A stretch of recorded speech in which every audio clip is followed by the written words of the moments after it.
los años 50, una época en la que los niños eran mucho más sociables, se divertían jugando en grupo, iban al parque de diversiones.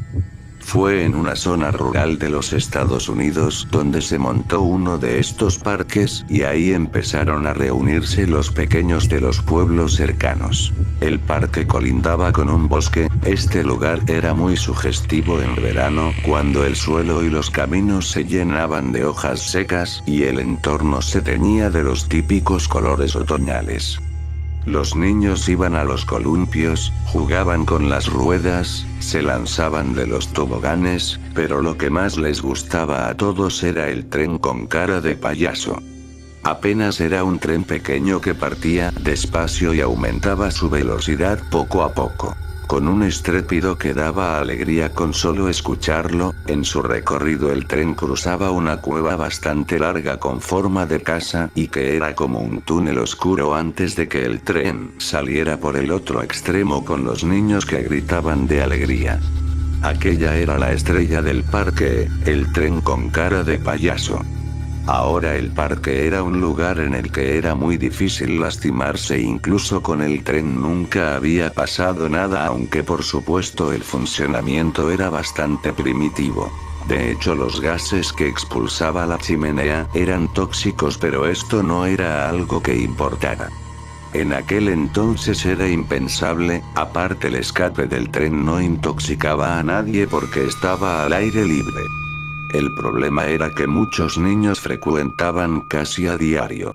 Cuando regresaban del colegio en los fines de semana su dotación de diversión era casi obligatoria. Siempre se montaban al tren una y otra vez, hasta organizaban turnos para repetir el recorrido.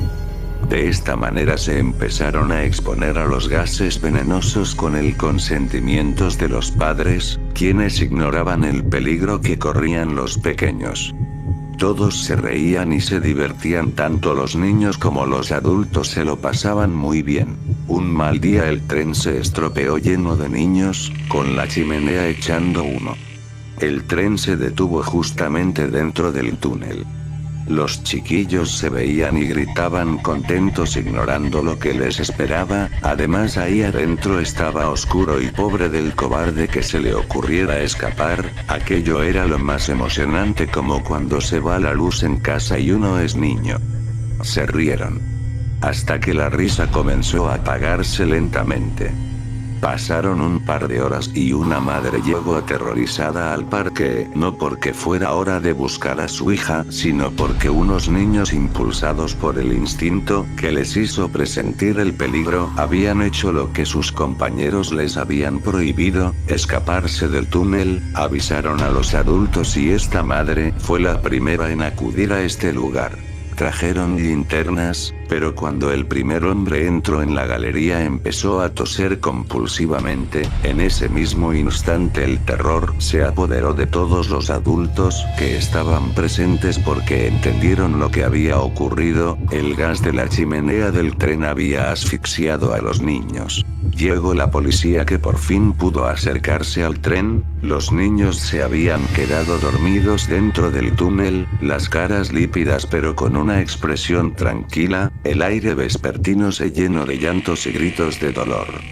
En los años 90, después de estar abandonado durante casi 40 años, alguien decidió nombrar este parque Patrimonio del Estado. En esa ocasión, para celebrar el evento, como suelen hacer los americanos, reformaron todas las atracciones. Arreglaron los columpios, los toboganes, el carrusel y por supuesto volvieron a poner en función el tren con cara de payaso. Debería de ser un día de fiesta, pero se convirtió en una leyenda urbana que aún hoy en día sigue atemorizando a los habitantes de la región. Cuando un grupo de adultos se subieron al tren por pura diversión solo para recorrer el primer recorrido después de tanto tiempo, todos se pusieron pálidos, se sintieron muy mal porque cuando el tren pasó por el túnel se escucharon risas de niños, todos las oyeron como si llegaran de una distancia indefinida, pero a la vez muy cercana. Absolutamente todos los que abordaron ese tren lo escucharon. Se dice que hoy en día, si entras a la cueva y pones suficiente atención, podrás escuchar las risas de aquellos niños.